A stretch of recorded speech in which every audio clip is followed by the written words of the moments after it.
Tere päevast, kolleegid, koostööpartnerid ja sõbrad.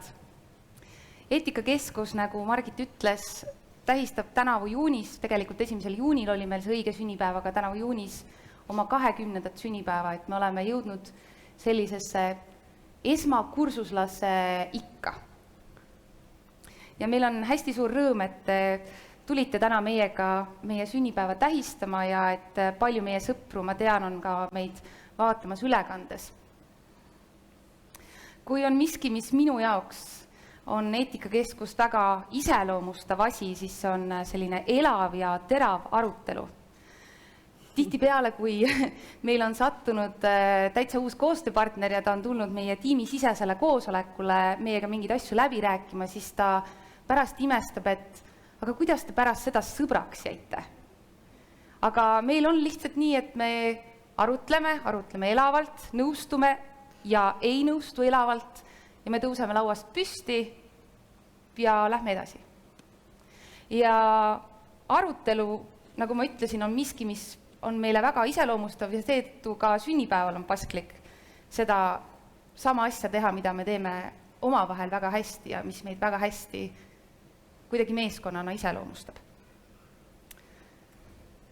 Kuuma laine meid täna ei heiduta ja nagu Margit ise ka ütles, et seesama eetikakeskustelu on siis esimene meie sellest vestlussarjast, kus me hakkame rääkima eetikast ja väärtustest. Sellel aastal me seda sarja alustame, nii et meie YouTube'i ja sotsiaalmeediakanalite kaudu nii seda tänast salvestust saab takkajärgi vaadata, kui ka neid järgmisi episoode, mis siis juba konkreetsemalt keskenduvad mõnele teemale, millega eetikakeskus tegeleb, olgu see siis näiteks bioeetika või näiteks see, kuidas Eestis luuakse sellist väärtuspõhist kooli ja lasteaeda. No vot, liivatorm on üks asi, mida me ette ei näinud. Ja täna on siis selline sissejuhatav sünnipäeva arutelu, kus me tahame sellist sissejuhatavat pilku sellele, et millised üldse on olnud eetikakeskuse 20 eluaastat. Ja tahame teada ka seda, et kuidas ühiskond on mõjutanud eetikakeskust ja kas ja kuidas on eetikakeskus mõjutanud ühiskonda. Arutelu ajal teie, kes te siin olete ja need, kes ka kodus on, loomulikult käige, jooge vett. Meil on siin toredad eetikakeskuse lehvikud, neid võib võtta, endale tuult teha. Ja otse loomulikult võite arutelus osaleda oma küsimustega. Ja meie kommunikatsioonikurud on teinud meile selleks sellise toreda keskkonna nagu sli.do ja seal kasutades koodi #eetikakeskus20 või jättes oma küsimused Facebookis ülekande alla, et siis saab neid küsimusi küsida ja tegelikult ma arvan, et me võime teha sellise erandi, et selles arutelu teises pooles, selles viimases pooltunnis, et kuna ma nägin, et meil on siin üks käsimikrofon ka siiski, et kui mitte väga lähedale suule panna seda mikrofoni, teate küll, et me veel elame sellises koroona ajas, et siis võib-olla me saame ka küsida siit, et kui te ei taha seal sli.doos küsida, kus seda saab kogu aeg teha, et siis saab seda tõenäoliselt ka käsimikrofoniga teha. Nüüd on kõik korralduslik öeldud. Täna on minuga 3 väga olulist inimest, et kui öeldakse, et vipid, et siis täna on minuga 3 päris vippi, eetikakeskuse vipid minu jaoks, kes on olnud eetikakeskusega täitsa algusest peale, seda kas käivitamas või siis käivitamas mõnda väga-väga olulist etappi. Ja minu jaoks te kõik 3 olete meie meeskonna võtmemängijad ja endiselt meie meeskonna sädeinimesed. Ilmselt siin kohalolijatele vähemasti ei vaja need 3 inimest tutvustamist, aga ma teen seda siiski. Need 3 inimest on väga uhke öelda minu kolleegid, eetikakeskuse asutaja, juhataja, professor Margit Sutrop. Aitäh! Eetikakeskuse nõukogu esimees, professor Toivo Maimets ja Eetikakeskuse riikliku väärtusprogrammi nõukogu esinaine professor Halliki Harro-Loit. Ja mina olen Mari-Liis Nummert ja see on Eetikakeskuse väärtuste ja eetika teemaline keskustelu, eetikakeskustelu. Aga alustamegi siis täitsa algusest peale. Et ka mina olen tegelikult Eetikakeskuses olnud tööl natukene 6 aasta ja kindlasti siin on koostööpartnerid, kes meiega ei ole kõik need 20 aastat ühte jalga sammunud. Sünnipäeval tasub rääkida sünnipäevalapsest. Me oleme oma seda Eetikakeskuse saamislugu tegelikult 10 aastat tagasi, kui me 10-seks saime, käsitlenud päris põhjalikult meie aastapäevaks välja antud kogumikes, nii et kui te tahate selle kohta veel lugeda, siis kohe krabage raamaturiiulist või meie enda raamatukogust see raamat. Aga kui kuulajad ei ole kursis, siis mis tingis Eetikakeskuse avamise 20 aastat tagasi? Nii, aga ma siis äkki alustan, kuigi 10 aastat tagasi me tegelikult Toivo Maimetsega rääkisime Kukuva õuna saates ka seda, nii et igaks juhuks ma pean nüüd kontrollima, et ma midagi teisiti ei räägi, kui see avalikkusesse läinud saade, sest mulle küll tundub niimoodi, et mida vanemaks inimene saab, seda ilusam tema noorus tundub ja ikka nagu tõlgendad seda ikka ümber ja ümber, nii et see lugu kindlasti kasvab ja areneb ajas. Ja võib-olla ma siis küsikski ka Toivo käest sinna juurde tema nagu mälestust, kuidas see sinu mälestuses on olnud. Minu enda jaoks läheb algus tagasi eelmisesse aastatuhandesse, kui ma olin veel Konstantsi ülikoolis, siis töötasin filosoofia teadurina pärast doktoritöö kaitsmist ja hakkasin eetikateemadega tegelema ja pidevalt puutusin kokku ka Saksamaa ja ka Zürichi ülikoolis asuva eetikakeskusega. Ja see juhtus sellisesse aega, kui Tartu Ülikoolis käis hästi niisugune kõva debatt selle üle, kuidas ülikooli paremaks muuta. Oli üks, võib-olla mõned mäletavad, päris mitu aastat käis humanitaarteadlaste ümarlaud, mis oli tegelikult selline e-mailide saatmine, seal ei olnud isegi vist, ma ei tea, kas list oli, mul on 2 suurt kausta välja trükitud. Rektor oli Jaak Aaviksoo, prorektor oli Volli Kalm ja tohutult palju inimesi arutasid, kuidas ülikool peaks uueks saama. Mina osalesin seal aktiivselt, siis olles tegelikult ise Saksamaal, aga ikka pidevalt arutades ja mõeldes, kuidas Eestisse tagasi tulla. Ja olles siis seetõttu Tartu Ülikooli nii-öelda uuendamise eluga pidevalt kursis seal, üheks mõtteks oli ka, kuidas Bologna süsteemi võiks näiteks Eestis rakendada. Ühe aruteluna tekkis ka seal, kuidas ülikool asetseb Eesti ühiskonnas. Jaak Aaviksoo saatis mulle edasi ühe kirja, kus oli pöördutud siis rahva poolt ülikooli poole, et nemad teeksid midagi, et ometi seda eetikakriisi Eesti ühiskonnas kuidagimoodi leevendada või jagu sellest saada. Ja mõtted hakkasid käima, et kas Eetikakeskus võiks olla midagi või ütleme, eetikaga võiks esialgu lihtsalt siis valdkonnale, et peaks tegelema üsna värskelt loodud usuteaduskond, et äkki nagu eetika võiks olla usuteaduskonna pärusmaa. Ja minule siis selle nii-öelda arvamusavaldusena anti ka sõna ja ma arvasin, et tegelikult eetika on just nimelt interdistsiplinaarne. Et kindlasti peaksid usuteadlased oma panuse andma ja see on hästi oluline, aga eetika, mis puudutab siis tervet ühiskonda, võiks olla võib-olla ikkagi ka sekulaarsetel alustest ja kindlasti peaks ta olema väga palju erinevaid valdkondi ühendav. Ja siis hakkas mulle meeldima väga see idee, mida Tübingeni ülikool, siis selline vana ja ajalooline ülikool Baden-Württembergis Saksamaal, oli teinud.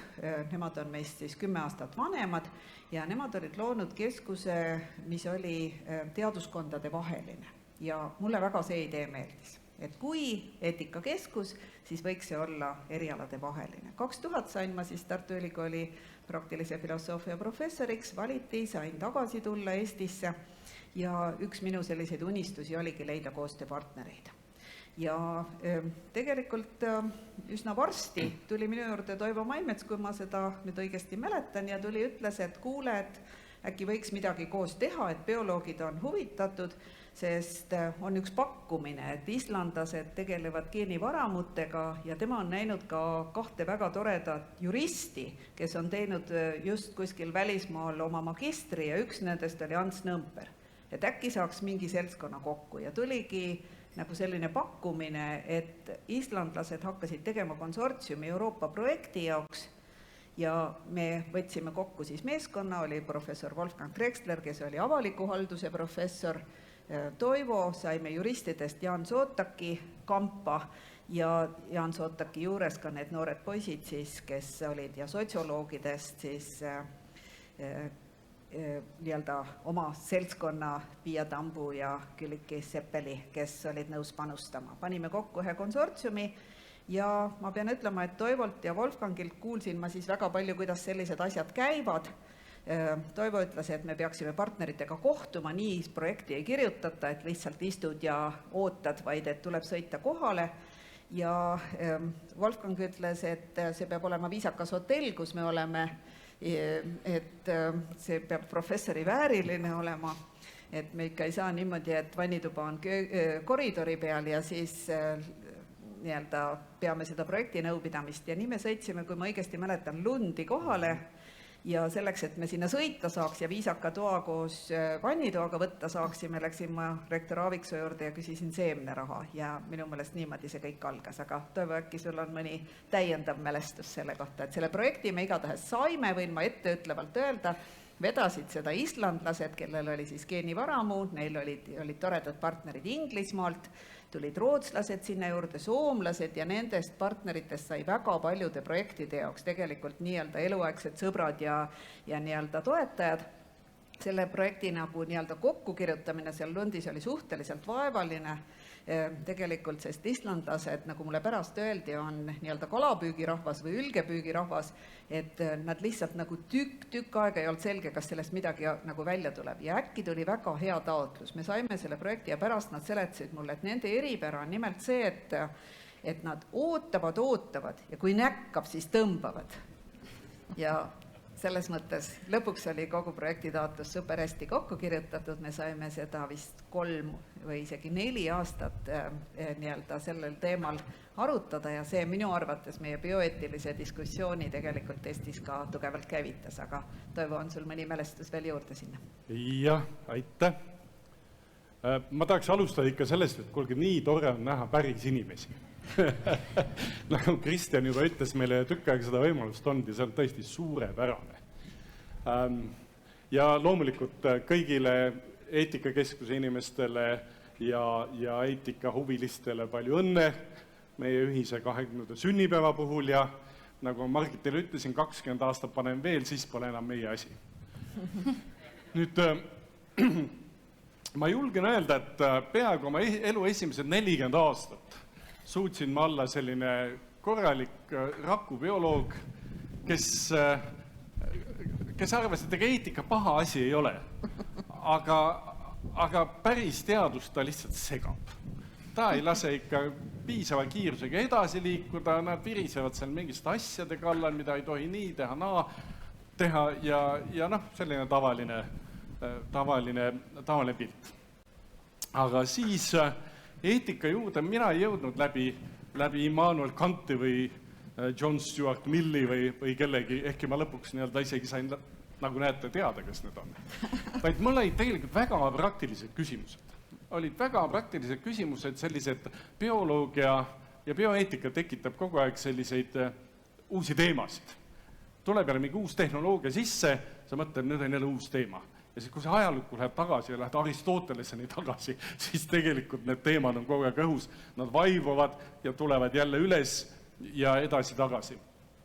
Üks asi oli juba siis käisid vaidlused geneetiliselt modifitseeritud organismide üle ja siiamaale käivad, eks ole.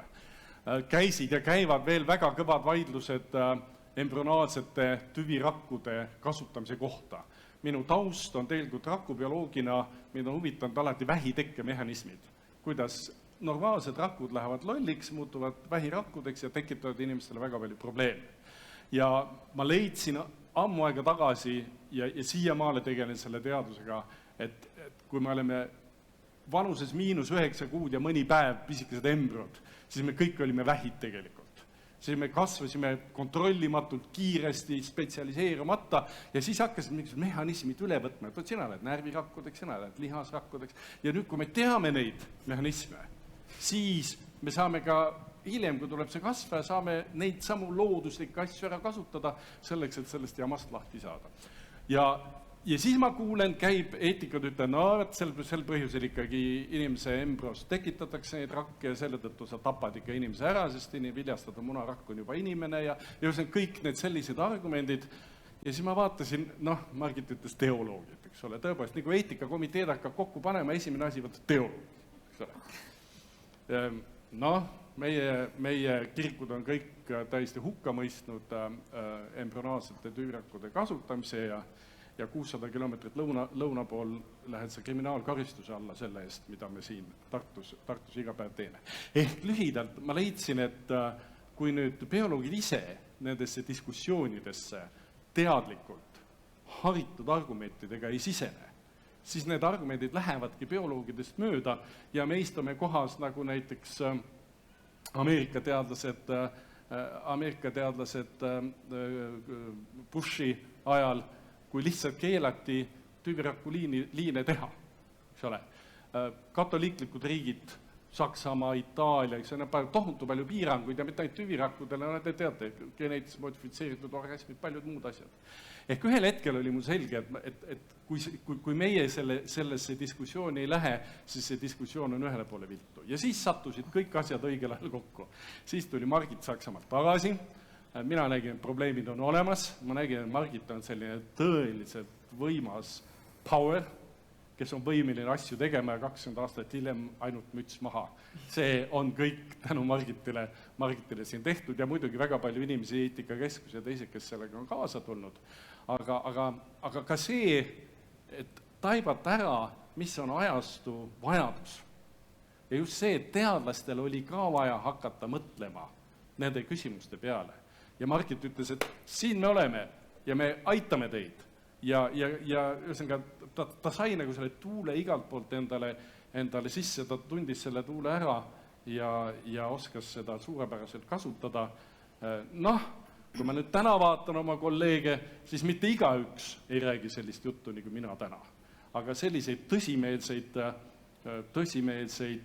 puhta teaduse inimesi, kes ütleb, sebige seal mingi eetika, filosoofia, teoloogiaga ka, neid on ikka järjest vähemaks jäänud. Ma just tahtsin juurde küsida seda, et praegu me rääkisime sellest tõelisest lättest, eks, et kuidas sealt bioeetika teemadelt see nagu nii-öelda liikuma hakkas, aga eetikakeskus tegutseb ju väga laialt ühiskonna, kooli suunal näiteks, lisaks teadusele, teaduses ka väga laialt erinevate teemadega, et kas 2001. aastal, kas selle nii-öelda nende sellise laiuse lisandumine tuli äkki seetõttu, et see ülemineku ühiskond oli mingis eetilises kriisis või?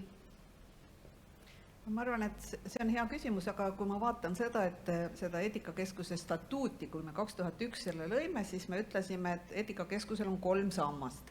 Ja need sambad olid teadus, õppetöö ja ühiskonnasuunaline tegevus. Ja nüüd ütleme, igal aastal me tegelikult oma nii-öelda kokkuvõtteid tehes või aruannet koostades me ka mõtleme, et missugune sammas sel aastal on nagu tugevamaks saanud või rohkem kasvanud. Ja on tõesti mõni aasta, kus on nagu, ütleme, kas teadus või õppetöö või siis see niisugune avalikkuse suund on nagu tugevam olnud, aga üldiselt ma ikkagi tagantjärele vaadates ütleksin, et kõik 3 on meie jaoks võrdselt olulised. Et ma arvan, et see on olnud võib-olla meie eetikakeskuse üks eripärasid, on ka küsitud nii-öelda rahvusvahelistelt kolleegidelt, meil on ju väga suur võrgustik, ikka kümneid ja kümneid teisi keskusi, kellega me maailmas nagu rahvusvaheliselt koostööd teeme, ja on küsitud, et mis meie eripära on. Ja ma pean ütlema, et ma arvan, et meie eripära ongi see ikkagi tänu sellele, et Eesti on nii väike, siis me ei saa väga spetsialiseeruda, me ei ole ainult ühe sellise, ütleme, kas äri peal või bioeetika peal või keskkonnaeetika eetika peal või kasvatusteaduste peal, vaid me proovime ühelt poolt kõiki valdkondi koondada, aga teiselt poolt me teeme nagu palju asju koos, me teeme nii-öelda teadustööd, proovime õpetada mitte ainult ülikooli sees, vaid ka laiemalt koolitada nii elukestvas õppe mõttes, teistesse kõrgkoolidesse oma nii-öelda abi pakkuda. Rahvusülikoolina tunneme ka ju seda missiooni ja siis tegelikult seesama ühiskonna asi, see, mida ma ka ise ütlesin, et esimene tõuge oli ju tegelikult tehke midagi selle ühiskonnaga.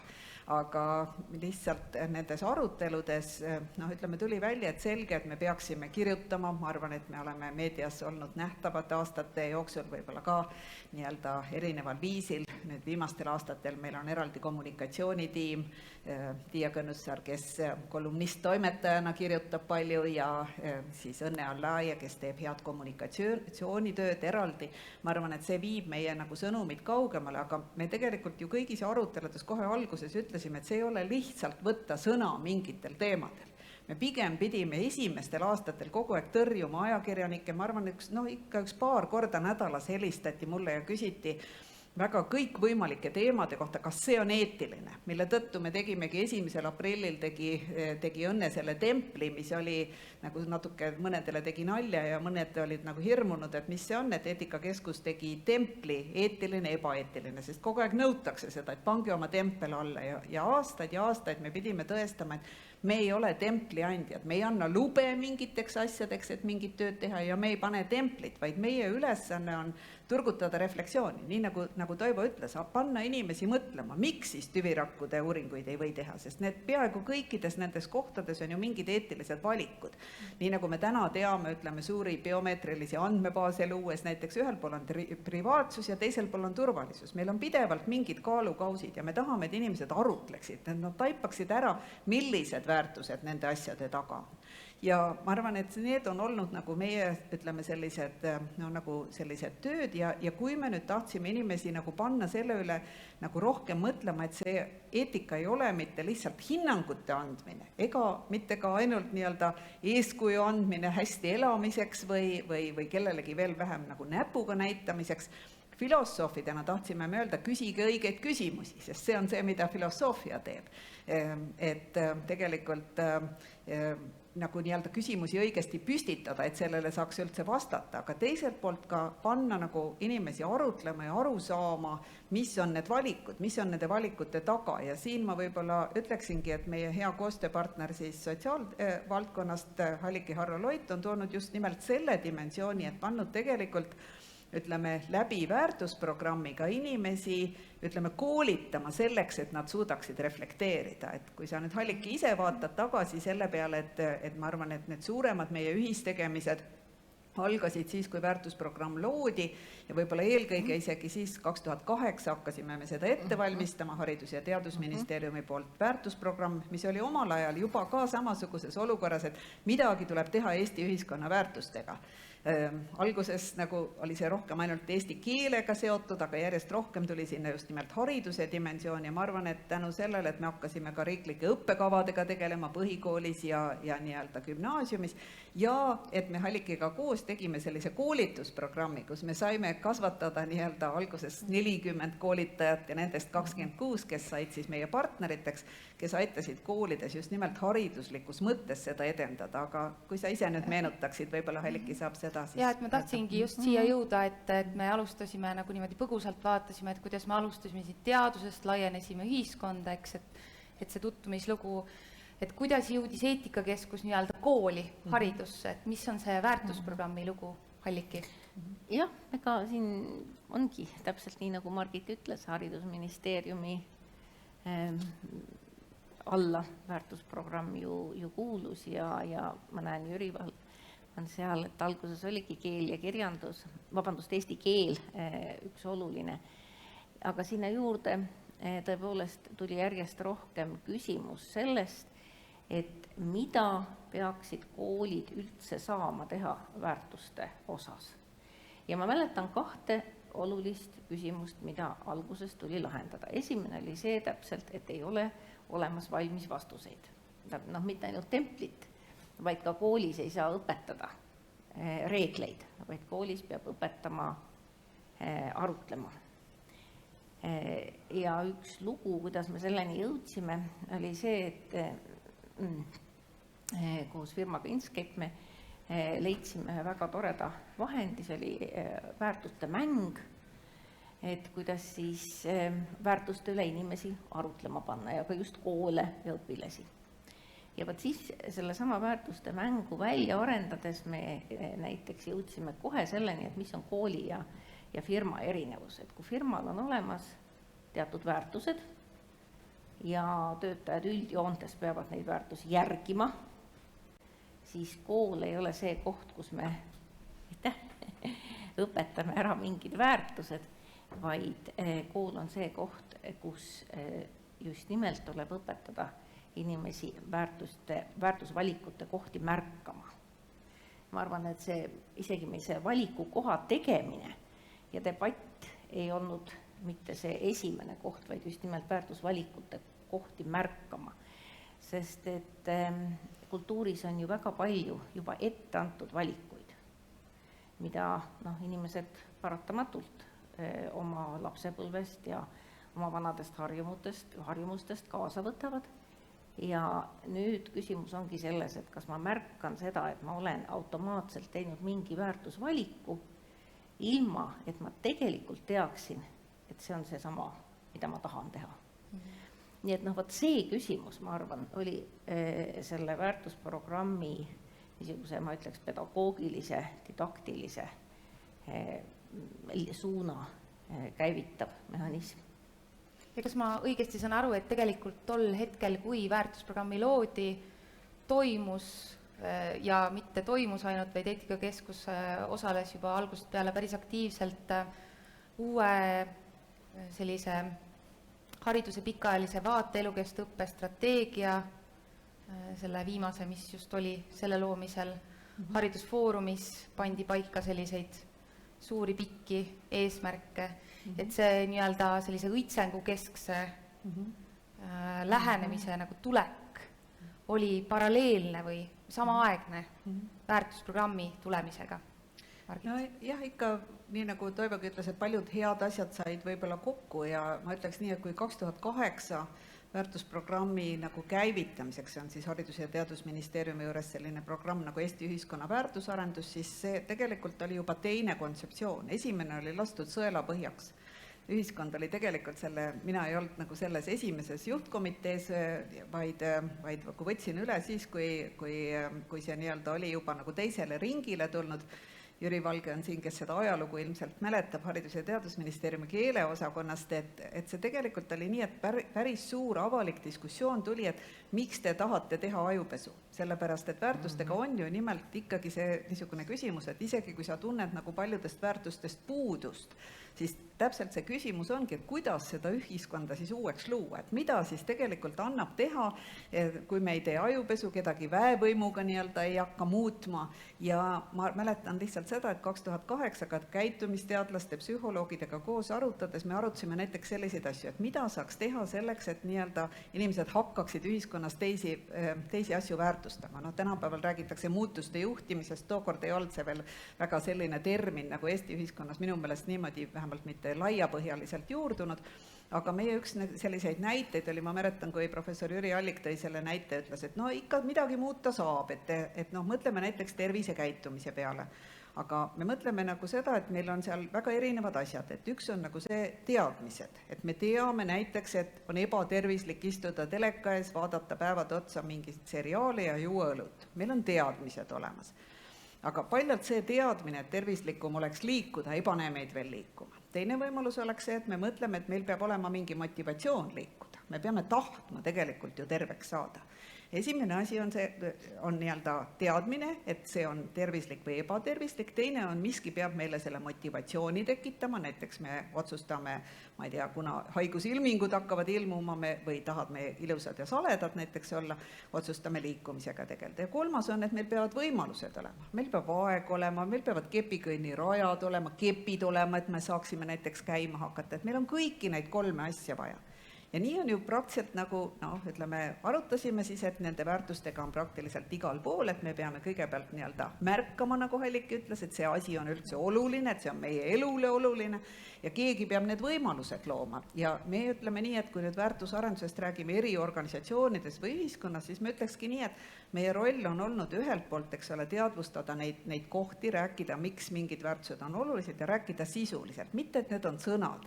Sest teine asi, mis meid alguses ikkagi väga palju tõesti, ütleme, nagu ka surus vastu seina, et ühelt poolt nagu isegi 2 survet oli väärtusprogrammi jaoks, ma isegi nii võiks öelda, et ühelt poolt küsiti, kas te tahate teha ajupesu? Kas teil on mingid õiged väärtused, mida te teistele tahate anda? Ja me pidime muudkui selgitama, ei, küsimus ei ole õigetes väärtustes, vaid küsimus on selles, et tulla kokku, arutada, leppida kokku, mis on siis meile ühiskonnana olulised. Kas me tahame, et meil oleks turvalisem ühiskond, kas me tahame, et meil oleks tervem ühiskond, kas me tahame, et oleks rohkem sallivust, et kindlasti on arvamusi erinevaid, aga on mingid asjad, milles me lepime kokku. Lisaks me oleme ju leppinud ka põhiseaduses juba kokku mingid põhiseaduslikud väärtused, me liitusime Euroopa Liiduga, meil olid mingid väärtused, milles see kokkulepe oli. Et päris suvaline see ei ole. Me ei tee ajupesu, aga see ei ole suvaline. Ja siis tuli teine seltskond, kes ütles, kas saab niisuguse lihtsalt hajusad reflektsiooniga mingit väärtuskasvatust teha. Et peaks olema ikka mingi komplekt väärtusi, olgu need siis kristlikud väärtused või mingid muud väärtused, mida te tegelikult siis kasvataksite. Ja meie nagu see sõnum on olnud kogu aeg niimoodi, et nagu laveerida 2 asja vahel. Et see kõik ei ole suvaline, me ei saa lubada rassistil samamoodi oma väärtusi nii-öelda teistele peale suruda. On teatud asjad, mida me ikkagi keelame. Me ei ole nõus ka sellega, et näiteks, mis täna on, ütleme, selline tõejärgses ühiskonnas, kus kõik on suvaline, ei ole midagi teadmispõhist, igaüks tuleb kuulutama oma nii-öelda, ma ei tea, alternatiivset tõde usub ufodesse ja igasugustesse nii-öelda, ma ei tea, geneetiliselt modifitseeritud tomatite söömisel seda, et teine pea kasvab välja, nagu ma ühest Briti saatest kuulasin, seda me ei saa nagu lubada. Et meil on mingid asjad, mille kohta me ütleme ei, aga samas on selles pluralistlikus nagu valemis palju olulisi väärtusi, mis võib-olla mõne inimese jaoks on natuke olulisemad kui teised, see vabadus peaks olema.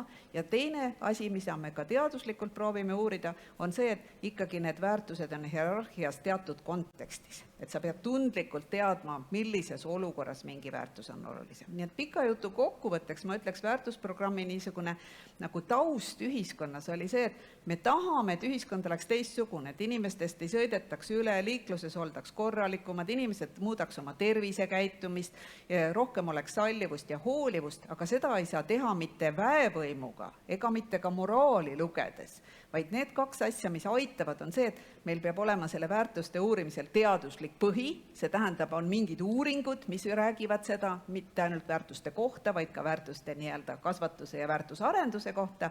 Ja teiseks on see tegelik muutus ühiskonnas, tuleb ainult läbi hariduse, tuleb läbi selle, et tegelikult inimesed hakkavad mõtlema, et järgmine põlvkond või inimesed ise muudavad oma käitumist, sest nad näevad ära, et nendest sõltuvalt saab ühiskond olla teistsugune. Ja nii tulidki tegelikult ühiskonna muutmiseks appi teadus ja haridus. Aitäh, Margit, ma just tahtsin siit edasi minna, tahtsingi enne kui me veel lähme selle küsimuse juurde, mis oli teil seal kavas lubatud, millele te vastuse saate, et kuidas siis ühiskond on mõjutanud meid ja ehk meiega ühiskonda, siis võib-olla ka niimoodi ajaloole vaadates, et kui te vaatate oma valdkondades seda eetikaalast diskussiooni, mis on nagu mingid verstapostid või nagu tõesti see muutus, mida te indiviididena, teadlastena ja eetikakeskusega seotud inimestena näete, et mis üldse meil ümberringi siin on toimunud, et äkki alustame Hallikist. Okei, aitäh. Esimesed 10 aastat, ma arvan, eetikakeskuse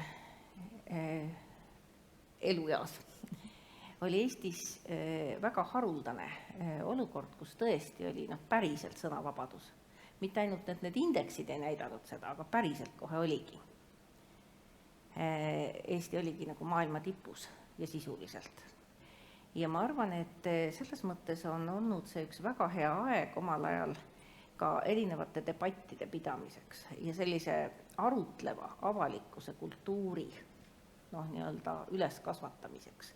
Ma kindlasti ei tahaks seda kommunikatsiooni momenti alahinnata igasuguse väärtusarutelu juures, sest see arutlev avalikkus on tegelikult see, mis loob lõpuks väärtusreflektiivse kultuuri.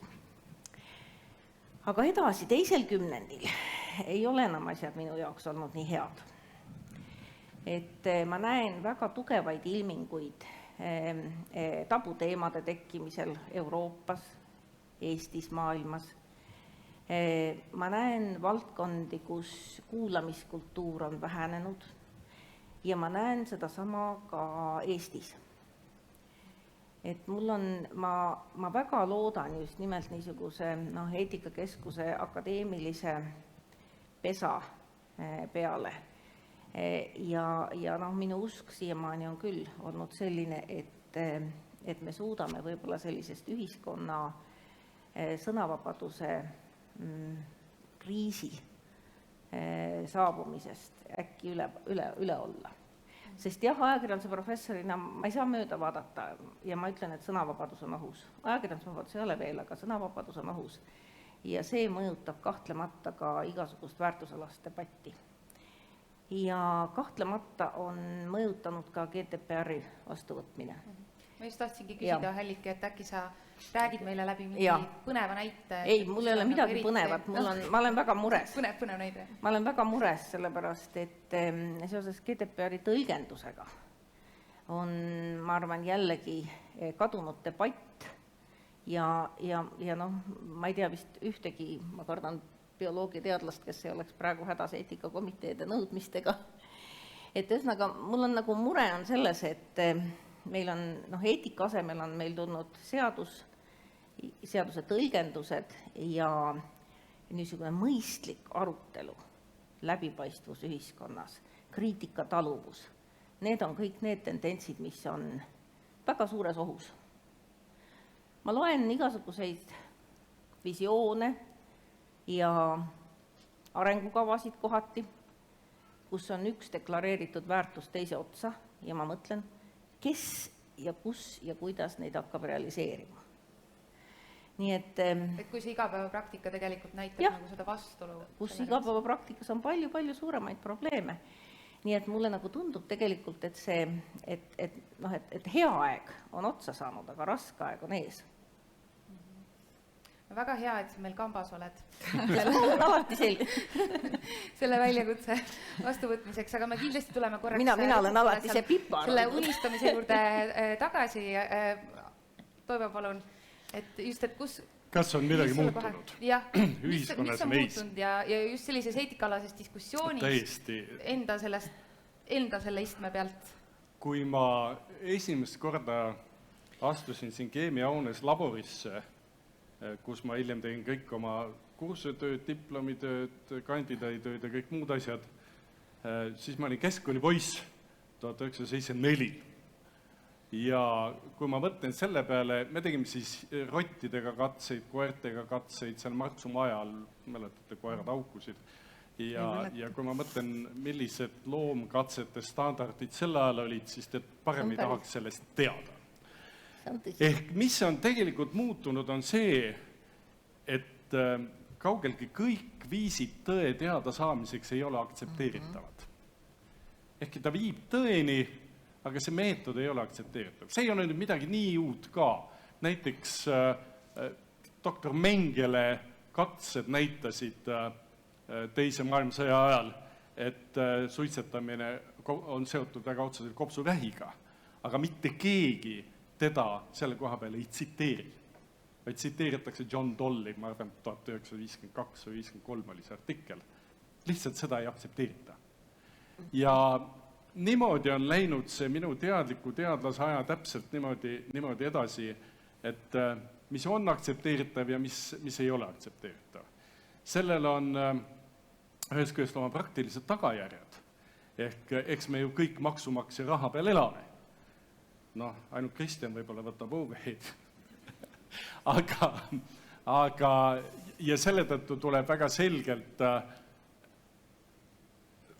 selgelt positsioonil olla, mida sina arvad, mis on aktsepteeritav ja mis ei ole. Ma olen ma arvan, viimane veerand sajandit ma olen iga aasta mingisugust välisraha kasutanud kogu aeg ja ma olen näinud, kuidas Euroopa Liidul näiteks need nõuded lähevad järjest selgemaks, ma ei ütle isegi mitte karmimaks, vaid lähevad selgemaks.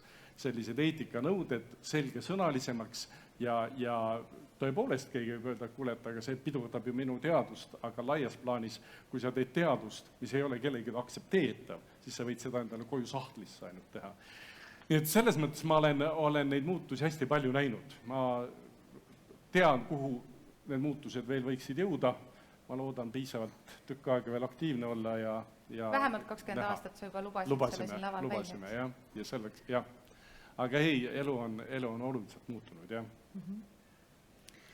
No ma võtaks niimoodi, et võtaks süsteemselt praegu need ette, et eetikakeskuse puhul, nagu ma ütlesin, on 3 erinevat olulist asja, et on teaduse tegemine, õpetamine ja selline ühiskondlik debatt. Et kui ma võtaks niimoodi, et ja vaataksin sinna juurde, siis mida ühiskond ise on muutunud, siis mina ütleks nii, et kõigepealt see esimesest murest, et keegi ei muretse eetika pärast, oleme me küll nüüd ikka nagu jagu saanud. Et selles mõttes eetika on nagu, ütleme, nagu väga paljude inimeste jaoks oluline, neid tegijaid on hulga rohkem ja just nimelt ka sellise arvamuskultuuri kujundamise ja debati jaoks, ma arvan, hästi oluline, nagu ütleme, Verstapost oli arvamusfestivali nagu loomine 10 aastat tagasi, kus tekkis, ütleme, tõesti selline võimalus väga erinevatel nagu teemadel arutada.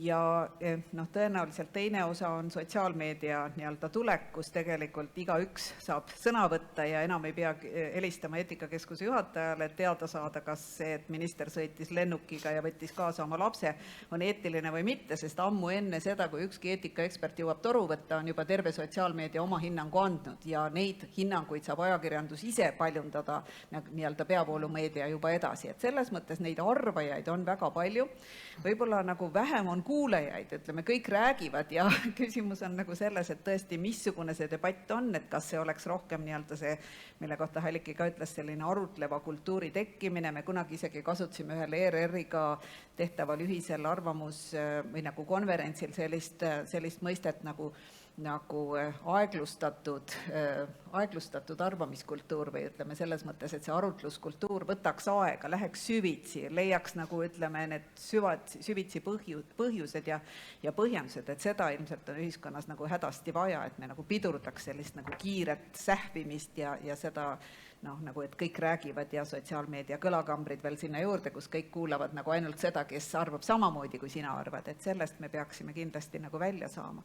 Aga üldiselt on diskussioon toimib ja see on kindlasti väga positiivne, et inimesed järjest julgevad ise arvata ja kaasa rääkida ja märkavad ka neid kohti, mis tekitavad vaidlusi.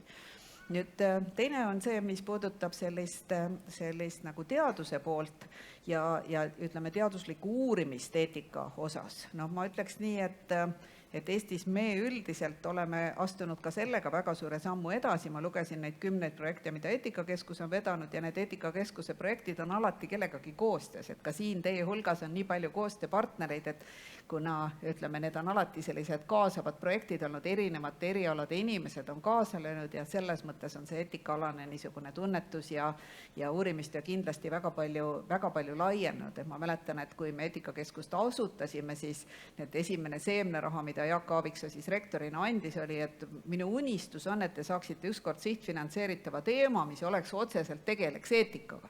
Et see oli nagu tema mõte, et sealt kasvaksid siis need teadurid ja selles me oleme tõesti jõudsalt edasi jõudnud. Meil on olemas praegu eetikakeskuses ka 4 eetikateadurit, üks teadur ja 4 noorem teadurit, 5 siis, on nii arvutamine. Et see on nagu tõesti, ütleme selline suur asi, et meil on inimesed, kes nagu tahavad ja oskavad sel teemal siis kirjutada, uurida, neid on ka muudes nagu ütleme kindlasti otsapidi eetikateemadega tegelejaid ka teisi, sest ka eetikakeskuse Volkswagen Stiftungi nii-öelda stipendium oli tegelikult mõeldud 5 doktorandile ja sealt käis läbi üks 15 inimest, kes oma doktoritöö tegid. Nad kõik oskavad eetikateemadel tegelikult täna väga professionaalselt arutleda ja kirjutada. Nad tulid arstiteaduskonnast, õigusteaduskonnast, sotsiaalteaduskonnast ja filosoofiateaduskonnast, et selles mõttes see kindlasti on olnud nagu väga palju, ütleme, see ring on laienenud ja see on hästi-hästi oluline. Nüüd küsida, et okei, et mis seal nagu ühiskonnas on juhtunud ja Halliki viitas siis sellele, et andmekaitse üldmäärus on siis seadnud piire ja tekitanud võib-olla olukorra, mis juba piirab teadust. Toivo arvas, et see siiski on muutnud reeglid selgemaks. Ma arvan, õigus on mõlemal. Tähendab, et reegleid on järjest rohkem, Euroopas rohkem, maailmas rohkem, neid asju reflekteeritakse, aga teistpidi võib-olla on kohti, kus see asi läheb kreeni selles mõttes, et mõni väärtus seatakse esiplaanile. Kui näiteks hakatakse, ütleme, nende samade andmete puhul tegelikult rohkem kaitsma inimeste privaatsust, aga just nimelt see teadmine näiteks, mida selle nii-öelda andmete peal saadakse, olgu selleks, et kaitsta tervist või kaitsta keskkonda või kaitsta meie turvalisust, on piiratud, siis me tegelikult oleme halvas olukorras. Andmekaitse üldmäärus paneb suurema nii-öelda rõhu just nimelt inimeste privaatsuse kaitsmisele, küsimata sageli, kas inimesed selle privaatsuse pärast muretsevad. Aga samas näiteks teine printsiip, mis on avatud teadus, ütleb, kõik maksumaksja raha eest tehtud uuringud peaksid paljude inimesteni jõudma, sellest peaksid kõik kasu saama. See tegelikult omakorda ju tegelikult sel juhul ei ole edendatud. See tähendab, need on kaks täiesti vastuolulist samasugusest nii-öelda Euroopa nagu ütleme trendidest tulevad mingisugused niisugused nagu mõjud ja need tegelikult ongi põrkumises. Ja nüüd küsimus on, kes võidab. Me näeme Euroopa Komisjoni juures, ma olen olnud alates 2004 eetikaekspert, ma näen seda, kuidas need jõujooned seal on. See on tegelikult, kes on tugevama häälega või kes suudab rohkem argumenteerida. See on seal ka pidev võitlus tegelikult.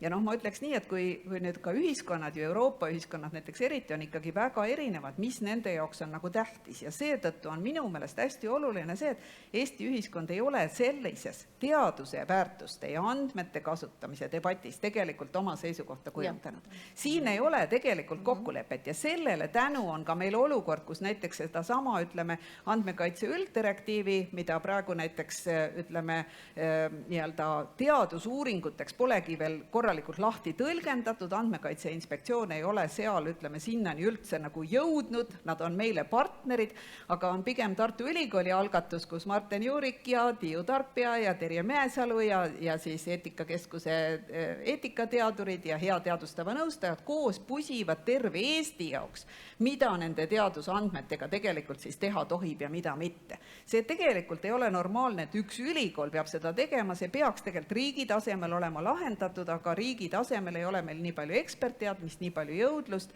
ja andmekaitse direktiivi nii-öelda tõlgendamine teadusandmete kasutamiseks on tõesti praegu, ütleme, nii-öelda töös. Me loodame, et siin saame ka, ütleme, seda asja riigi tasemel edasi lükata, see kokkulepe sünnib ja samamoodi puudutab see ka eetikakomiteesid, kes tegelikult lube annavad. Ka siin näiteks Soome tegi oma kokkulepped ära, millised on tegelikult need uuringud, mis vajavad üldse nagu kooskõlastamist ja millist mitte. Ma arvan, et need asjad on nagu ütleme, asjad, mis Eestis on siiski vajavad nagu veel päris kõvasti edasilükkamist selleks, et me seda head teadust teha saaksime, ilma et me kellegi privaatsust täiesti nii-öelda privaatsust tugevalt riivaksime, aga samas, et need kasud saaksid tehtud. Ja võib-olla viimase mõttena ma ütleksin seda, mida ma näen siis terve nagu Euroopa tasemel, kuhu need asjad on liikunud ja ilmselt ka Eestis, ma arvan, oleme me üsna kambas, on see, et teadusuuringute puhul tegelikult oli hästi palju, kui me alustasime needsamad 2002 geenivaramu eetiliste, juriidiliste, sotsiaalsete aspektide uurimisel,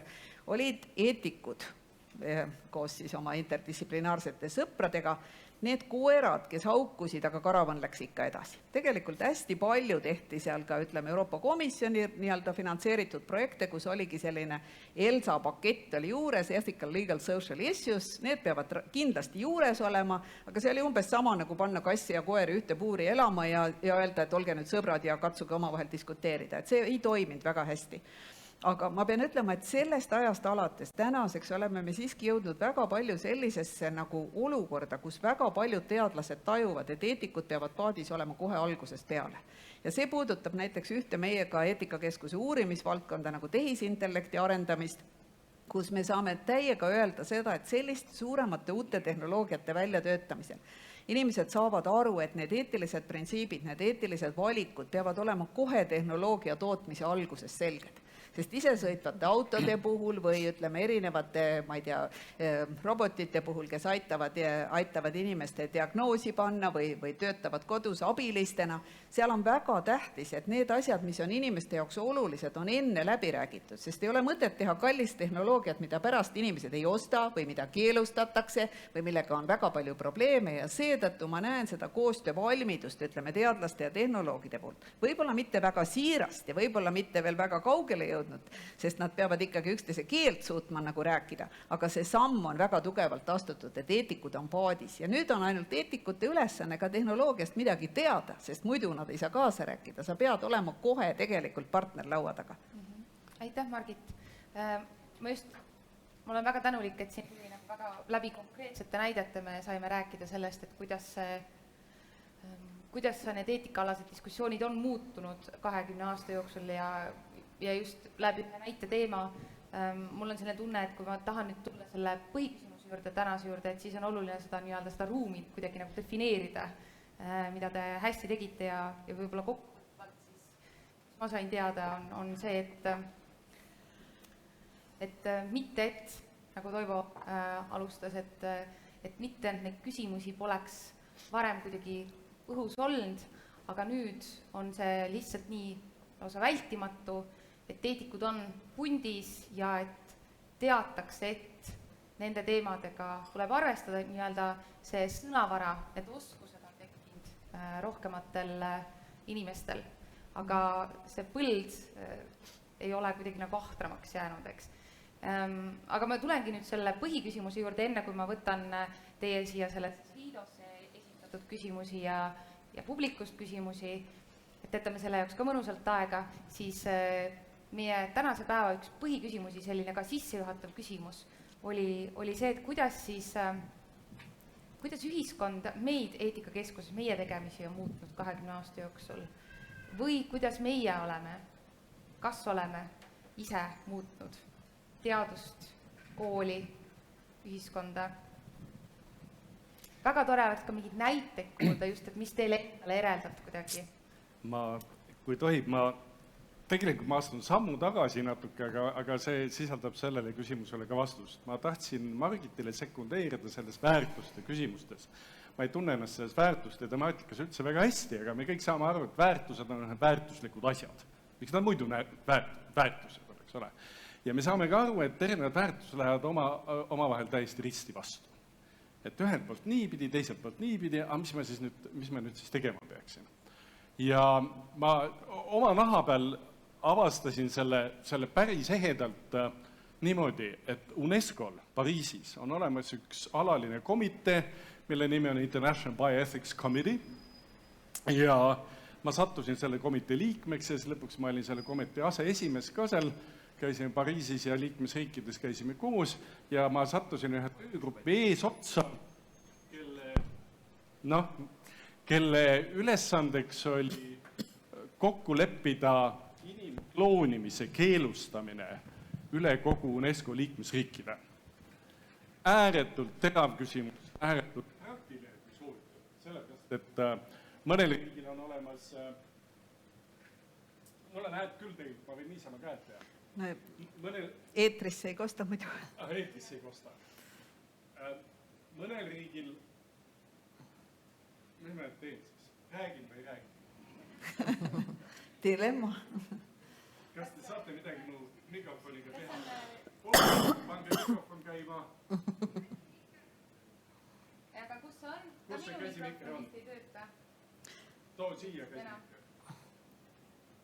Ma räägin vahepeal senikaua sellest samast UNESCO komiteest edasi ja siis Toivo saab sealt rea tagasi.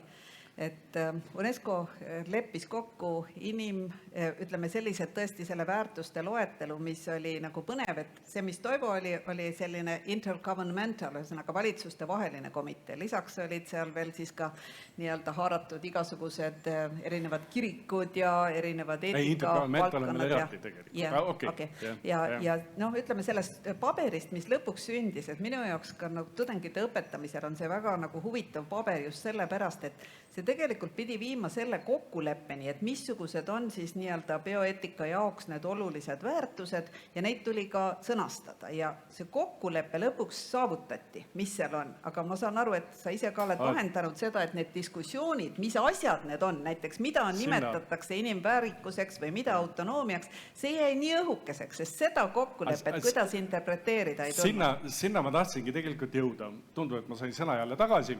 Et ühesõnaga, et siis mul oli selline väga huvitav pisike grupp inimesi, oli Hiinast, Iisraelist, Ameerika Ühendriikidest, Keeniast, ühesõnaga üle ilma ja selline teema, et inimese reproduktiivne kloonimine, seda ei ole saavutatud tänaseni, et see kuidagiviisi ära keelustada, sest ühed riigid on ühel, teisel arvamusel ja kogu selle pika protsessi tulemusena ma tegelikult jõudsingi sinna, et kuna kõik inimesed tulevad omaenda kultuuriruumist, omaenda religioossest ruumist, omaenda teaduslikust ruumist, siis tegelikult on terve hulk inimesi, terve hulk teemasid, kus kõik räägivad vastupidiseid jutte ja kõigil on õigus.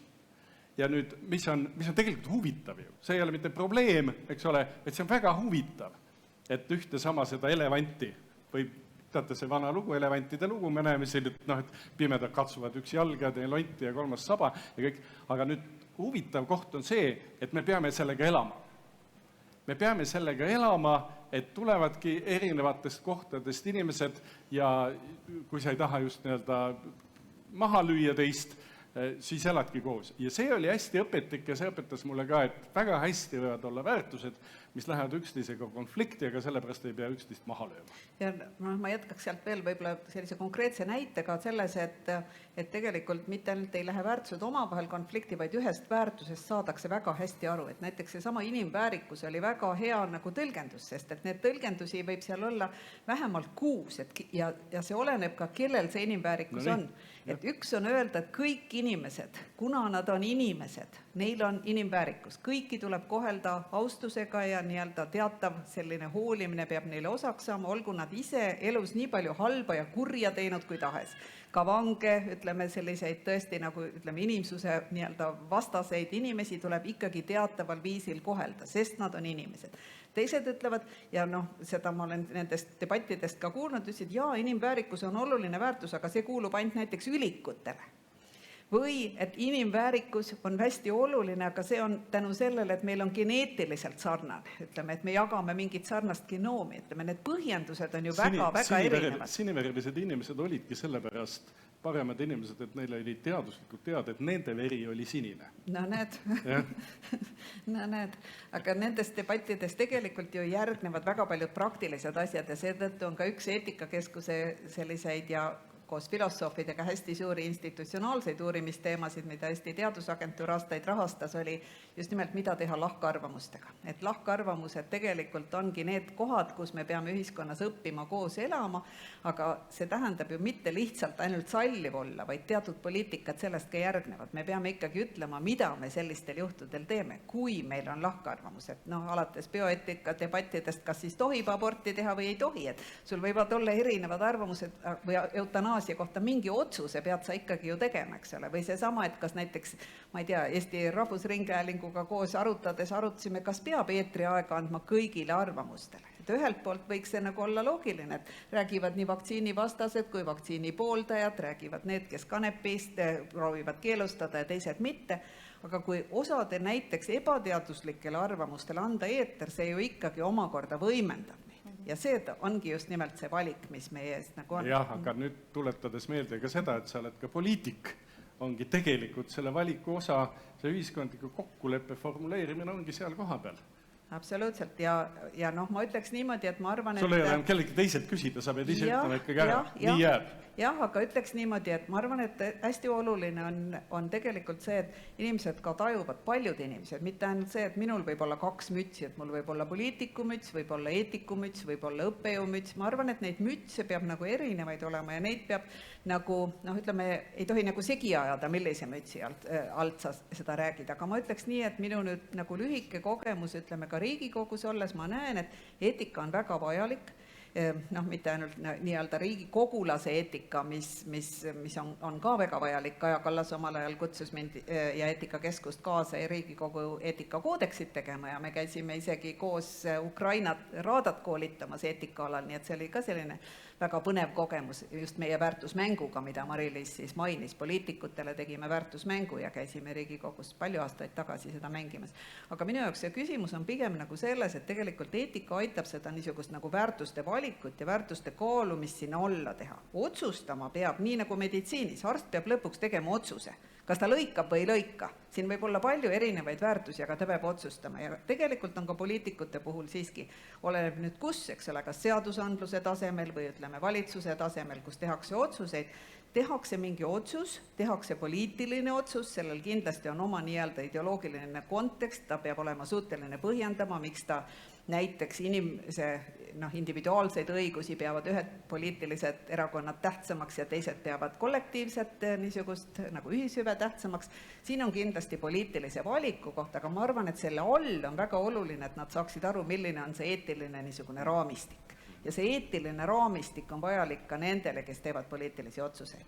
Mul on nii hea meel, et siin läheb selleks keskusteluks, nagu selles nimes oli lubatud. Ja ma loodan, et nüüd, kui meil see sari hakkab pihta või õigemini ma võin selle lubada, et kõigil nende 3 samba alt tuleb selliseid üksikasjadesse minevaid vestlussaateid veel. Aga jah, ma võtaks ka siit selle mõtte kokku, et kui meil oli siin küsimus, et kas milline on see nagu ühiskond meie ümber olnud ja kas ühiskond on meid mõjutanud, et on, aga kellele siin Toivo tõi selle valitseja teema, siis see Margit sinu puhul, aga mina tunnen ka, et ma tean, et mina olen tegelikult kõige suurem valitseja Eestis koos teiega, põhiseadus ütleb, meil on kõige kõrgem võim, et mõned on lihtsalt seadusandjad ja teised on täidesaatjad, aga et meil on kõige kõrgem võim ja mul on selline tunne, et see, need näited, mida te siin ennist tõite ka, et see on ikkagi selle jaoks, et iga meie riigi kodanik võib-olla laiendaks ka, et kõik meie riigis elavad inimesed suudaks osaleda selles targas valitsemises, oleks need targad valitsejad, eks järjest targemad iga aastaga. Kindlasti selles kaalutlevas demokraatias, seal on väga oluline, et igaüks tegelikult oma nii-öelda arvamuse on valmis välja ütlema, seisma oma seisukohtade eest, põhjendama ja otsima ka seda konsensuskultuuriga seda ühisosa, nii poliitiliste parteide vahel kui ka ütleme eri küsimustes. Aga ma ütleks võib-olla siia juurde veel, et tõesti ka Halliki nagu üks selliseid asju, mis ta eetikakeskusele juurde on toonud, on just nimelt seesama väärtusmängu metoodika arendamine. Ja meil on ju Halliki juhtimisel hiljuti just valminud Eesti rahva väärtusmäng, kus on 100 erinevat nagu valikut tegelikult, mis on, ja need võib-olla sa ütled mõne sellise toreda situatsiooni, mis ütleme iseloomustab seda, mis on korjatud, ütleme alustasime õpetajate väärtusmängust, tegime arstidele, tegime poliitikutele, tegime teadlaste jaoks, mida me kasutame ka teaduseetika kursuse õpetamisel, õpilaste jaoks väärtusmängu, aga üks meie viimaseid asju on just nimelt olnud korjata ühiskonnast neid lahkarvamusi, mis siin on. Olgu sellest, kui vanaema juurde lapselaps läheb ja ta on vegan ja ta ei söö neid vanaema tehtud kotlette, kuidas ta peaks siis selle vanaemaga reageerima või kuidas nad otsustavad teha pulmapidu, kui ühtedel juhtudel üks pool arvab, et alkoholi tohib tarvitada ja teised mitte või ütleme, võib-olla Halliki on sul veel mõni, mis sinu lemmiksituatsioon selles on, mis on lemmik lahkarvamus on selles mängus? Minu lemmiksituatsioon on konna muinasjutu väärtusvalikuteks. No räägi sellest paari sõnaga. Ei, ma võib-olla seda ja selle ma jätan niisama teistele inimestele avastada. Aga ma sellest väärtusmängust võib-olla räägiksin hoopis ühe niisuguse toreda ahhaa-efekti, mis me saime.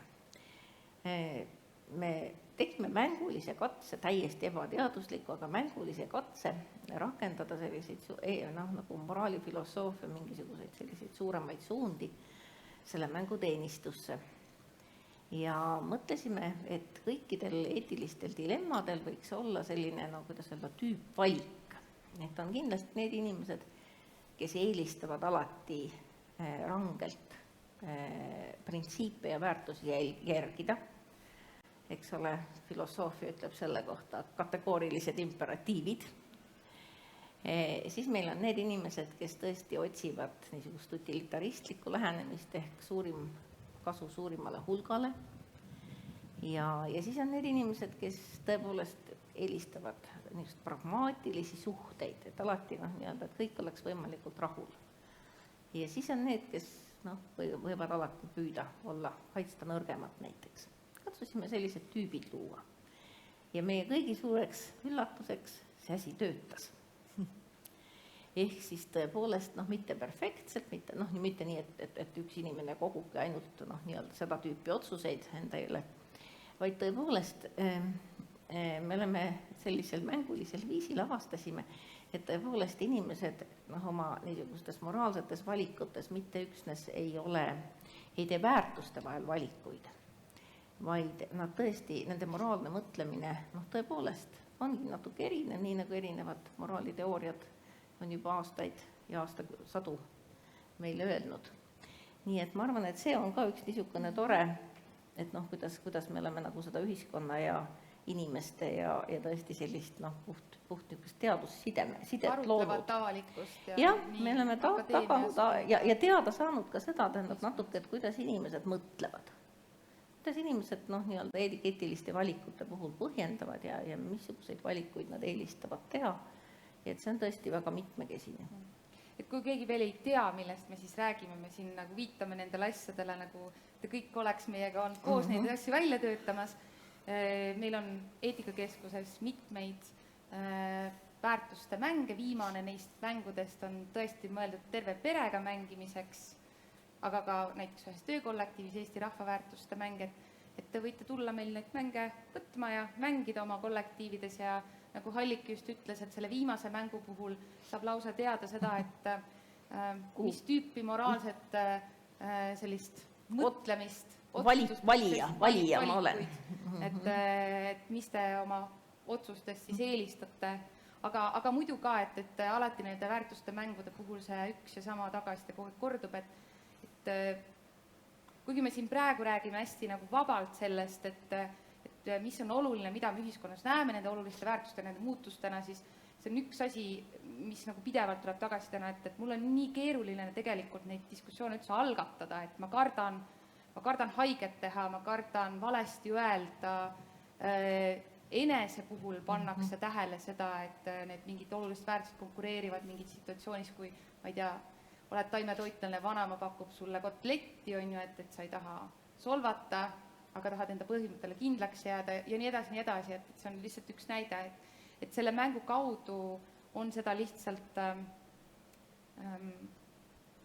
teha lihtne ja teha nagu lust.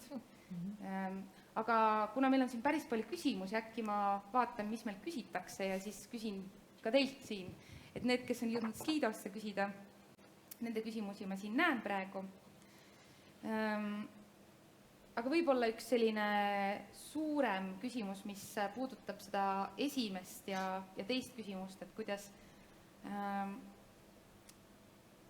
me teeme valikuid, et siin anonüümne küsija küsib, et kas ja kuidas on muutunud Eetikakeskuse töö ja teemade valik üleilmastumise tõttu ja võib-olla selle üleilmastuse kasvu tõttu ja mida me meie arvates saaks õppida nagu maailma teistest paigust? Ma tooks ühe näite ainult, kuidas meie muudame muud maailma ka. Täna hommikul oli meil just koosolek Margit ja Eetikakeskuse inimestega projekt Alliance for Life. See on tegelikult organisatsioon, kus Tartu Ülikool on ka üks liige ja see ühendab omavahel uute liikmesriikide 11 liikmesriigi 12 ülikooli või teadusasutust, kus juures need ülikoolid on niimoodi välja valitud, et kes olid kõige edukamad nendes riikides 7. raamprogrammi ja Horisont 2020 rahade saamisel. See on kõikidest nendest uue Euroopa riikidest kõige paremad, edukamad teadusülikoolid, see puudutab elu- ja loodusteadusi ja meditsiini. Ja üks teemaplokk on seal tegelikult just nimelt eetikastandardite ja eetikaregulatsioonide võrdlemine üle nende riikide ja siis omavahel see läbirääkimine ja mingisuguste ühiste kokkulepete saavutamine. ja meie panime selle Tartu Ülikooli poolt sinna sisse, sellepärast me oleme hulga seda tööd ära teinud, eetikakeskus on kõigepealt teinud Tartu Ülikooli jaoks sellise analüüsi, soovituste paketi ja siis on hea teadustavaprotsess, mis juba väga paljusid Eesti ülikooli ja teisi teadusasutusi seob ja nüüd me tegelikult viime seda laiemalt kogu 11 liikmesriigi sisse ja ma olen kindel, et meil on sealt palju õpetada, võib-olla meil vähem õppida sealt, kui ma neid partnereid vaatan, aga see on selline teatud missioonitunne ka, mida Tartu Ülikool teeb. Meil on sel alal tugev kogemus ja inimesed tänuga ootavad seda. See on ühiskond laiemalt ja teeme Tartu Ülikooli ja Eestit suuremaks. Väga ilusti öeldud. Margit?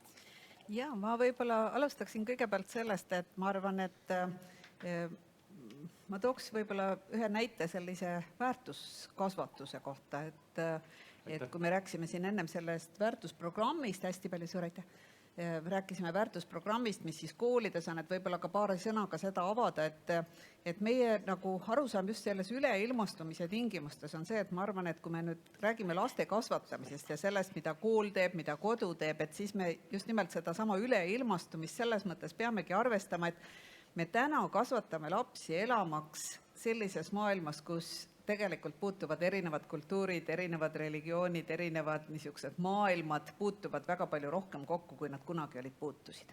Mis tähendab seda, et kui me valmistume nii, ütleme kasvatajatena, siis nii lapsevanematega kui õpetajatena, kui me valmistame ja tahame, et meie lapsed elaksid õnnelikku elu, siis see tähendab, me ei saa neile anda kindlat paketti väärtusi kaasa, sest me tegelikult ei tea, millises ühiskonnas ja millises nii-öelda väärtuste koosluses nad üldse elama hakkavad. Seesama üleilmastumine tähendab, et nad peavad olema hoopiski valmis oma väärtuste üle järele mõtlema. Nad peavad saama tugevdama, ütleme, oma autonoomiat, ise tegema valikuid, see enesemääramine, vabaduse ja valikute ja samas ka vastutuse tunnetamine, et sellest, mida sina teed, sõltub midagi, muutub järjest olulisemaks. Ja ma arvan, et see on tegelikult sellesama üleilmastumise üks selliseid osi, et see võib puudutada väga paljusid asju, see võib puudutada ka asju, mida võib-olla näiteks mingil hetkel riiklikult otsustatakse, nagu just võttis parlament vastu selle, et karusloomakasvatus keelustatakse Eestis, et see võib puudutada seda, et me teiste olendite peale nii-öelda rohkem mõtleme,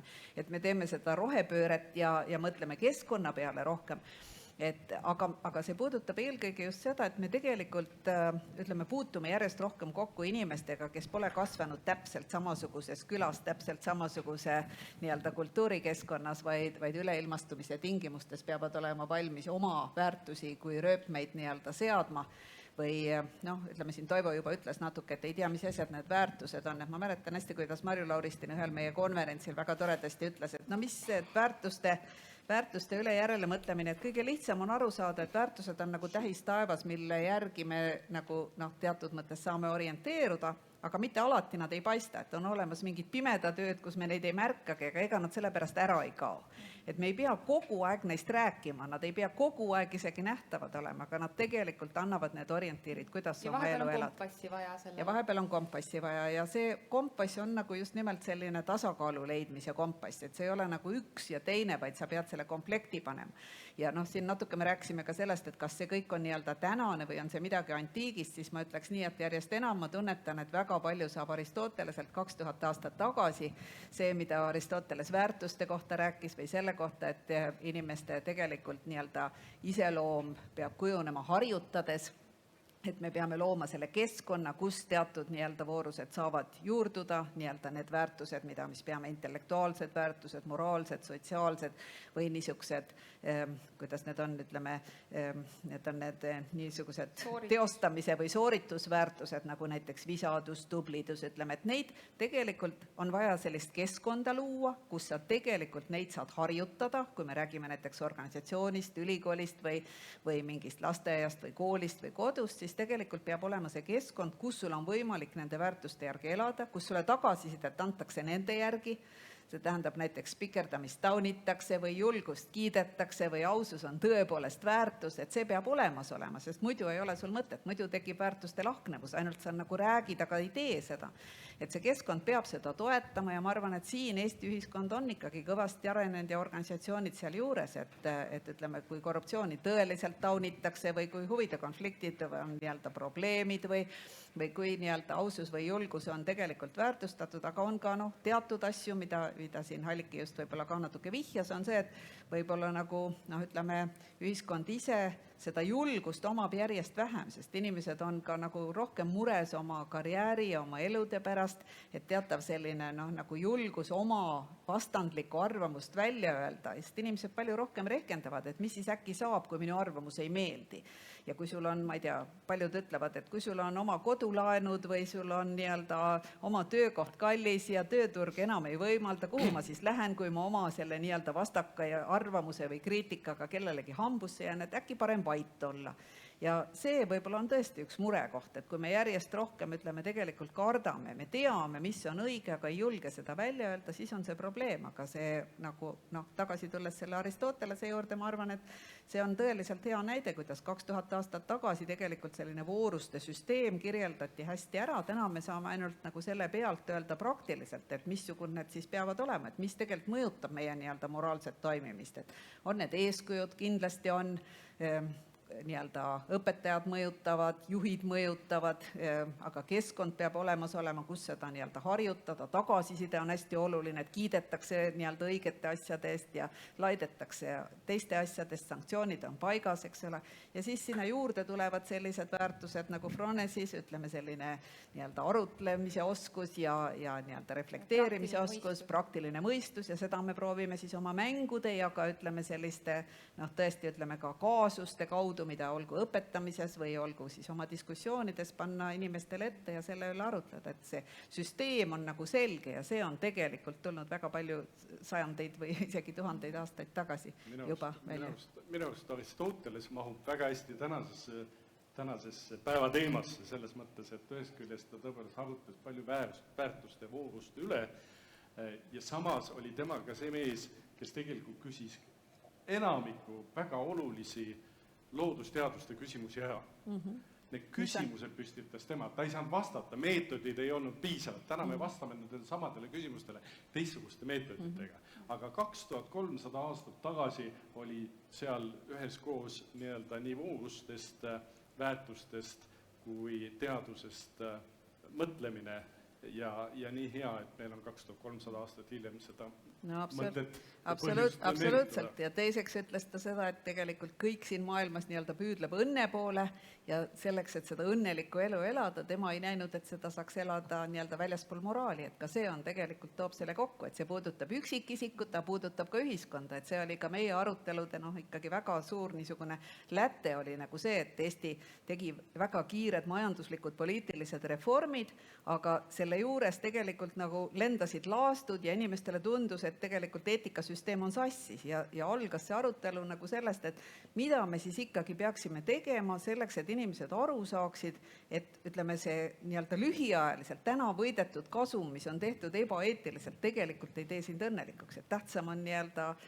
ikkagi leida, ütleme see viis, kuidas see moraalne elu ja niisugune hea elu tegelikult saavad kokku, et vähemalt nagu ütleme sihina peame me selle olema läbi mõelnud, et iseasi on tõesti see, et kuidas me tegelikult toimime ja siin on just nimelt kommunikatsiooniteadlased, Halliki näiteks ütleb alati karmilt ka õpetajatele ja ütleme koolides koolitusi teha, et aga vaadake natukene analüüsiga, mis tegelikult toimub, kas te elate nende väärtuste järgi, et vaatame koosolekute protokolle, vaatame, mis koolis vahetunnis toimub, mismoodi tegelikult õpetajad räägivad või millised praktikad tegelikult on, siis me peame analüüsima hakkama ja vaatama, kas see tegelikult toimib. Ja me oleme teinud seda Kaitseväe jaoks, me oleme teinud koolide jaoks, teinud poliitika jaoks, ütleme, et need eri valdkondades või haiglate jaoks saab seda meetodit tegelikult väga hästi rakendada, aga idee poolest ütleme, raam on loodud ja nüüd vaatame edasi, mis me selle praktilise eluga teeme. Nii et nagu niimoodi kokku võetud, et kus me saame appi tulla, tegelikult see vertikaal jookseb nagu kõigist eluvaldkondadest läbi kuni üksiku asjani, näiteks nagu sa praegu tõid näiteks üks koolitund, on ju, saab selle sama mudeli järgi teha. teha. Täpselt lahti võtta. Aga rääkides õnnest, siis tasub rääkida ka rahast.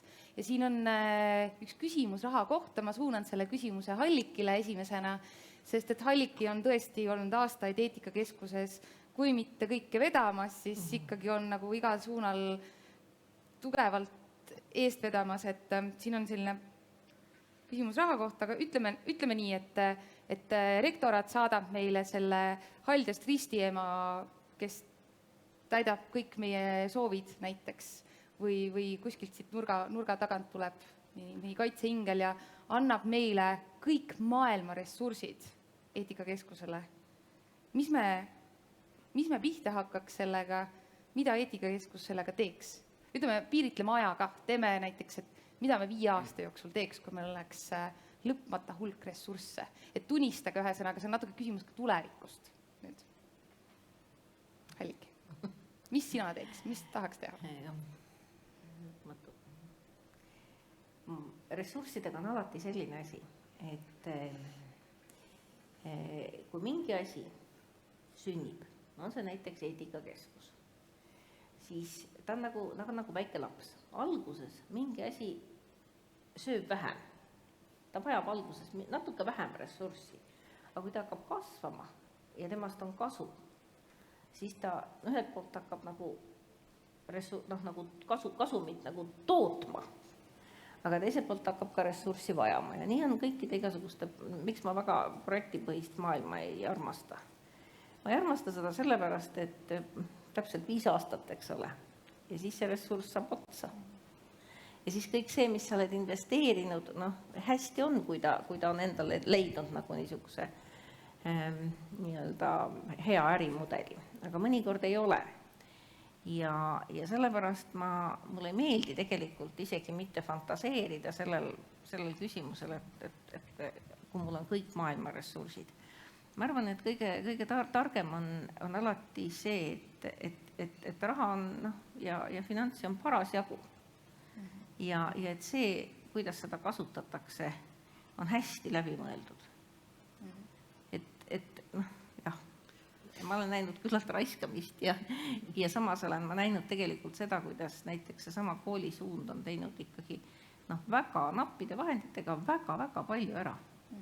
Et selles mõttes mulle selline küsimusasetus lõpmatutest ressurssidest minu praktilisele talumajamõistusele see hästi ei tööta. Ei, ma olen vist ilmselt sinuga nõus. Ja just eelmisel nädalal me koolitiimiga saime sellise huvitava kogemuse, meil on selline uus asi, varsti tuleb välja klassijuhataja eneseanalüüsi mudel, me käisime testimas ühes koolis veel enne, kui koolid uksed kinni panid ja üks element selles mudelis on ressursid. Ja õpetajad ladusid neid ressursse peale vaadates, nad kohe hakkasid haarama seda raha. Sest meile tundub, et me ei tee mingeid asju sellepärast, et meil jääb seda raha puudu.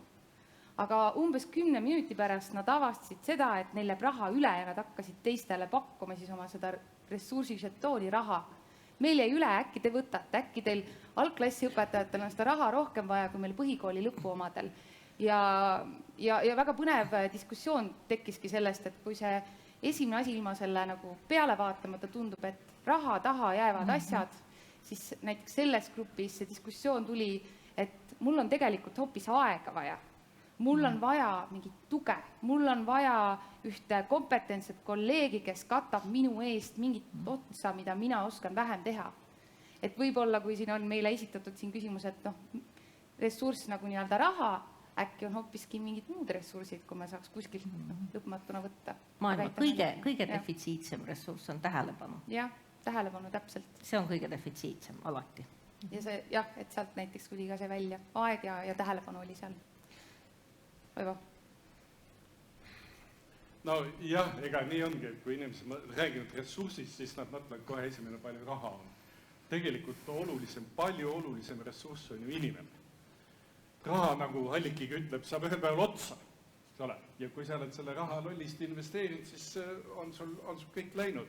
Ehk kui sa küsid, mida teha, siis kui on palju raha, siis seda tuleb kindlasti inimestesse investeerida, noortesse inimestesse. Ja sinna ta jääb pikaks ajaks. Ja need inimesed hakkavad ise tekitama uusi maailmu ja asju. ja me kuulsime sissejuhatusest, Margit ütles, kui palju noori inimesi on selle 20 aasta jooksul eetikakeskusest läbi läinud, neid mõtteid endale külge saanud, nendes aruteludes osalenud, töötavad praegu Eestis üle maailma akadeemilistel, mitteakadeemilistel positsioonidel, siis see on kõik väärtuslik investeering. Kõik, mis läheb noorte inimeste harimisse, on väärtuslik investeering ja see tekitab ise uut ressurssi. Nii et kui oleks palju rohkem raha, siis laiendaks neid igasuguseid hariduse programme, neid meetodeid ja ma olen hariduse usku inimene. Jah, mul on üks niisugune lugu, mis ma olen jutustanud ka, on, et jällegi see sama algus, et käisin ülikooli rektori käest küsimas, et saaks natuke seemneraha ja siis Aaviksoo tookord vastas mulle küll täpselt selliselt, et ütles, et mis, et raha, et ega siis raha pole maailmast otsa saanud, et inimesi ei ole. Ja tookord ma naersin, tookord ma olin ikkagi 2000, olin väga noor inimene ja arvasin, et mis ta räägib, et ta ei raatsi mulle raha anda, aga tegelikult ma selle pisku raha sain kätte, investeerisin tõesti inimestesse ja see hakkas kasvama, et see on selle poolest absoluutselt õige. Aga järjest enam ma ikkagi ka oma juhi kogemuses, ütleme, nii siis eetikakeskuse juhina kui dekaanina olen ikkagi näinud, et tõepoolest on inimesi ka puudus. Et tegelikult on puudu inimesi ja mul on niisugune tunne, et ma nüüd omakorda keerutaksin, et oleks mul siiski kõik see raha, mida te mulle nüüd pakute, siis ma tegelikult saaks inimesi ka säästa. Sest me tegelikult ütleme ikkagi ka mitte ainult ei investeeri inimestesse, vaid kulutame päris palju igasuguste väikeste mõõtetute, ütleme mitte päris mõõtetute, aga selliste poolmõõtetute tegevuste peale. Ütleme, kindlasti annaks suurem raha, ütleme kindlam teadusrahastus, annaks meile võimaluse tegeleda, ütleme, süvitsi teatud teemadega, mida me oleme pidanud oluliseks. Selle asemel, et püüda iga grandikest, mida kusagil pakutakse ja teha sageli ikkagi asju, mis tegelikult meid killustavad, mis, ütleme, ei too niisugust nagu, ütleme, suurt sellist nagu tellimust, ka teaduslikus mõttes huvitavat teemat, vaid mida me teeme sellepärast, et seal on raha ja seda küsitakse. Ja ma pean ütlema, et paraku käib see väga sageli ka Euroopa projektide kohta, kus me oleme ikka väga-väga paljusid taotlenud ja väga sageli me saame need, mida me väga ei taha. Ja see põhjus on pigem nagu, miks me neid ei taha, on nagu see, et see tegelikult on selline, hästi palju, ütleme, selline võrgustikuprojekt, kus sa sõidad ja suhted ja kõik see omamoodi on tore, aga tegelikult on sellest vähe vilja. See, mida sa tahaksid teha, on tegelikult süvitsi teadust teha, süvitsi oma noortel lasta doktoritöö nii-öelda valmis kirjutada, et sellist raha ma küll paluks, kui keegi nüüd siin jagada tahab, et kui siin häid sponsorid on, sest meil on suurepärased inimesed, aga nad on nii-öelda tõmmatud ribadeks. Me tegelikult ikkagi Eesti teadus toimub täiesti sellise niisuguse, ütleme, rööprähklemise tasemel, kus sa pead väga palju erinevaid funktsioone täitma, väga palju erinevaid ameteid korraga ja see süvenematus või ütleme, niisugune, ütleme, pidev taotlemine ja aruannete kirjutamine tegelikult ikkagi hävitab meid ja et selles mõttes oleks seda vaja nagu teaduslikus mõttes inimesed, kes on juba tõestanud, et nad tegelikult suudavad süvitsi minna, suudavad midagi uurida, neil on juba tulemusi, neid tuleks rohkem usaldada ja neile nende niisuguste heade ja suurematele projektidele ikkagi seda raha natuke nii-öelda tugevamalt anda. Ja teine pool, seesama kooli asi on ikkagi see, et ma käisin eelmisel nädalal, käisin just ühes koolis, mis on meie eetikakeskuse siis nii-öelda nagu üks Prima projekte väärtusprogrammis, siis Heakooli edendaja programm, Heakooli eksperdiprogramm.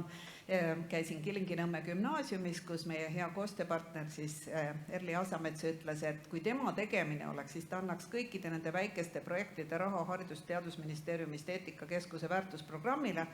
Ma loodan, et ma sellega ei pahanda teisi projekte ära, aga see näitas, kui veendunud on üks nii-öelda direktor selles ja ta ütles, et see niisugune analüüsipõhine, ütleme, selline oma nagu, ütleme, organisatsioonikultuuri analüüsimine ja see ka õppekavadeni välja, et Halliki on olnud Erli niisugune hea nii-öelda mentor, keda Erli väga kiitis ja ütles, et paneb oma seda nagu hariduselu, ütleme, süsteemselt vaatama ja nägema neid kohti, kus need ressursid on. Et see on nii vajalik ja meil ei ole tegelikult tegelikult sellist raha, et saata meie häid koostööpartnereid, koolitajaid, eksperte sinna, ütleme, teha kohtvaatlusi, õpetada õpetajaid oma tegevust analüüsima, et me oleme teinud kõike ainult piloodina. Et selles mõttes on ikkagi küll kohti, kus me saaks anda, ütleme, väga palju suuremaid tulemusi, kus me saaks nii-öelda seda ekspertteadmist nagu välja arendada ja paljusid partnereid aidata, kui seda raha rohkem oleks. Aga see omakorda säästaks inimesi ja säästaks tegelikult ka seda aega ja sedasama tähelepanuvõimelisust, mida Halliki ütles. Aitäh ja Triin näitab meile, et meil on täpselt 1 minut aega. Ma tahtsin öelda selle kohta võib-olla seda, et peame välja uurima, et kas see oli küsimus või oli see ettepanek, mis meile siit esitati, et kes esitas. Et võib püsti tõusta ja käega märku anda, et mul on raha.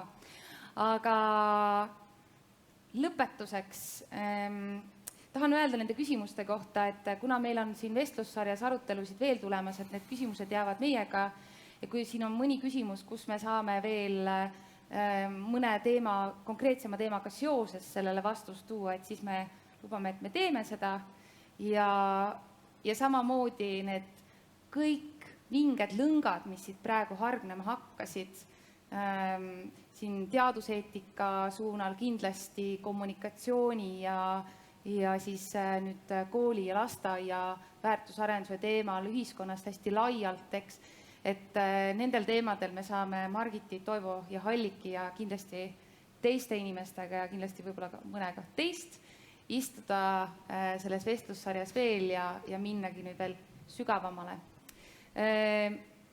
Võib-olla see diskussiooni lõpetuseks mulle Margit ütles ka, et talle väga meeldib see koht, kus me oleme. Ma arvan, et see on lausa võib-olla üks minu lemmikkohti, üks 3 lemmikkohast siin Tartu linnas. Ja mulle väga meeldib selle maja ajalugu ja mulle vahetevahel Tartus ringi kõndides nende vanade hoonetega meeldib mõelda seda, et tõenäoliselt selles hoones on mõni selle Toomkiriku see ilus punane põletatud tellis selles vundamendis kuskil sees, sest osa sellest majast on nii-öelda linnarahva poolt erinevatel ajahetkedel sõna otseses mõttes ära veetud, kui on olnud napilt seda, millest siin ehitada ja mõelda seda, et sellest hästi pühast, ilusast hoonest on selles linnas, neid jätkusid palju teistes majades, et me ei teagi sellest, aga neid jätkusid on, et natukene täna, kui ma siin ringi vaatasin, siis ma isiklikult ka, ma tunnen, et kõik meie koostööpartnerid on nagu selle sama asja eest väljas nagu meie.